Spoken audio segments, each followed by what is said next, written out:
Hello everyone, स्वागत है आपका मेरे channel excellence in education world पर।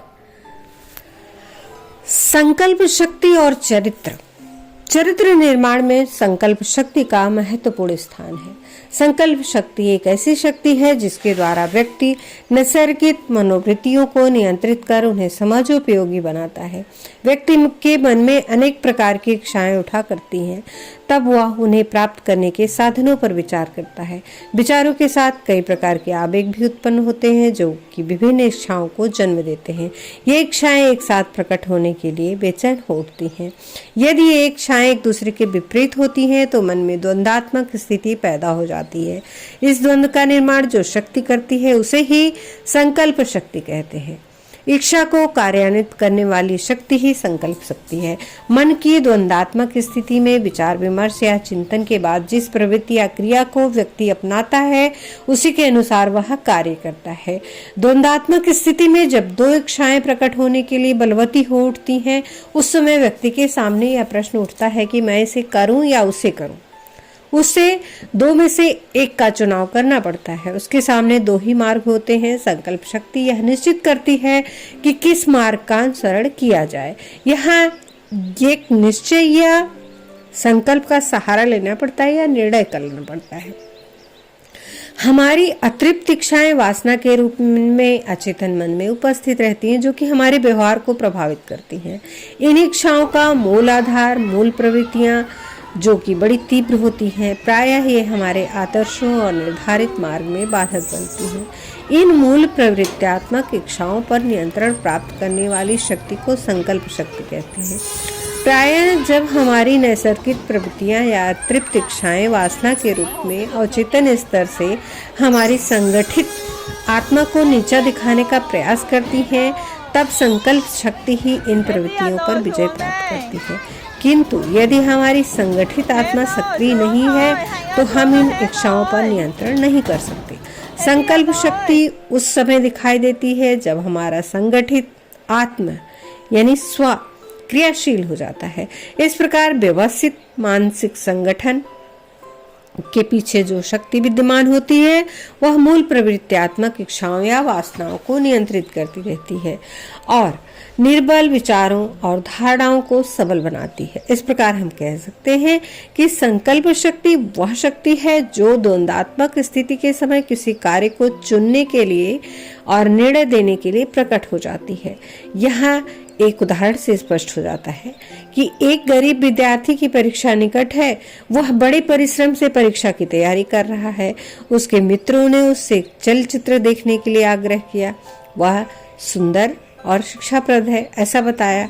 विद्यार्थी के मन में एक और चलचित्र देखने की तीव्र इच्छा उत्पन्न होती है। दूसरी ओर परीक्षा निकट होने के कारण पढ़ने की इच्छा भी प्रबल है। वह सोचता है कि यदि वह चलचित्र देखने जाएगा तो उसका बहुत समय नष्ट होगा और यदि नहीं जाएगा तो उसे देखने का अवसर नहीं मिलेगा। इस प्रकार एक अनिश्चित स्थिति में पड़ जाता है और निर्णय नहीं कर पाता कि वह क्या करे। उसका मन डावाडोल होता है। वह दोनों कार्यों के हानि लाभ व संभावनाओं पर विचार करता है। विद्यार्थी अध्ययनशील है और उसके मन में अध्ययन के प्रति स्थायी भाव बन गया है। उसका व्यवहार और विचार आत्मसम्मान के स्थायी भाव के संगठन द्वारा निर्धारित होता है। इसीलिए वह संकल्प करता है कि परीक्षा के बाद ही चलचित्र देखेगा। दोनों इच्छाओं में पढ़ने की इच्छा प्रबल हो जाती है और वह निर्णय पर पहुंचता है कि इस प्रकार की स्थिति का निर्णय एक अतिरिक्त शक्ति करती है जो कि बहुत चिंतन और विचार विमर्श के बाद किया जाता है। यह शक्ति कोई अन्य शक्ति नहीं है बल्कि यह आत्म का संगठित रूप है जिसे आत्मसम्मान का स्थायी भाव कहते हैं। जब संगठित आत्म में किसी प्रकार का अवरोध उत्पन्न होता है तब संकल्प शक्ति उस पर विजय प्राप्त करने के लिए क्रियाशील हो जाती है। यह शक्ति संगठित आत्म का उच्चतम संगठन है। ट्रेबर कहते हैं संकल्प शक्ति हमारे सुव्यवस्थित आत्म का गतिशील पक्ष है। संगठित आत्म के क्रियाशील होने पर संकल्प शक्ति का जन्म होता है। इस प्रकार संकल्प शक्ति हमारे संगठित आत्म का क्रियात्मक पक्ष है।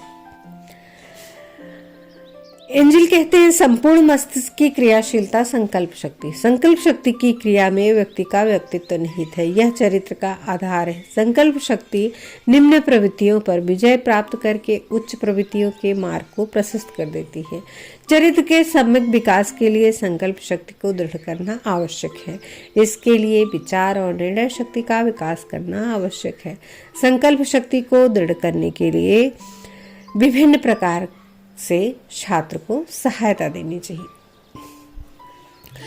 बालकों को सद्गुणों, अच्छी आदतों, आदर्शों का अनुकरण करने के लिए प्रेरित करना चाहिए। उसमें नित्य पढ़ने की आदत डालनी चाहिए, समुचित गृह कार्य दिया जाना चाहिए, तरह तरह से उसे समझाना चाहिए। इससे वे घर पर नियमित रूप से पढ़ते हैं, कार्य में लगे रहते हैं और इस प्रकार उनकी संकल्प शक्ति बढ़ती है। कक्षा में अच्छी तरह गृह कार्य को करके लाने पर उनकी प्रशंसा होनी चाहिए।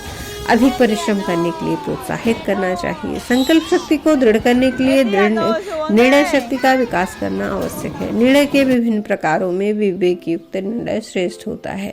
इसमें बुद्धि और विवेक का प्रयोग होता है।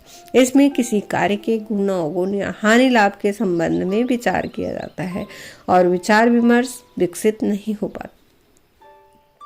विचार विमर्श के बाद निर्णय कार्यान्वित होता है। उदाहरण के लिए यदि बालक दंड के भय से पढ़ता है तो उसकी संकल्प शक्ति विकसित नहीं हो सकती, और यदि उसे न पढ़ने और फेल होने का परिणाम बोध करा जाए तो फेल होने पर उसका तिरस्कार होगा घर और परिवार में, और अच्छे अंकों से उत्तीर्ण होने पर पुरस्कार मिलेगा, तो वो स्वयं निर्णय लेगा कि मुझे अध्ययन में परिश्रम करना चाहिए और वह नियमित रूप से अध्ययन करने का संकल्प लेता है। विभिन्न विषयों के माध्यम से सामान्य ज्ञान को विकसित करने में सहायता दी जा सकती है। सामान्य ज्ञान द्वारा वह अपने कार्यों का मूल्यांकन करके किसी निर्णय पर पहुंचने की चेष्टा करता है। और अगर आपने एक्सीलेंस इन एजुकेशन को सब्सक्राइब नहीं किया है तो प्लीज़ सब्सक्राइब कर लें और साथ ही बेल आइकन प्रेस कर दें, जिससे आने वाले वीडियो की नोटिफिकेशन मिलती रहे। और वीडियो को अंत तक ज़रूर देखें और अपने बहुमूल्य सुझाव कमेंट बॉक्स में भी दें। बेल को ऑल पर जरूर करें। वीडियो को लाइक करें, ज़्यादा से ज़्यादा शेयर करें और अपने बहुमूल्य सुझाव कमेंट बॉक्स में अवश्य दें। धन्यवाद। नमस्कार।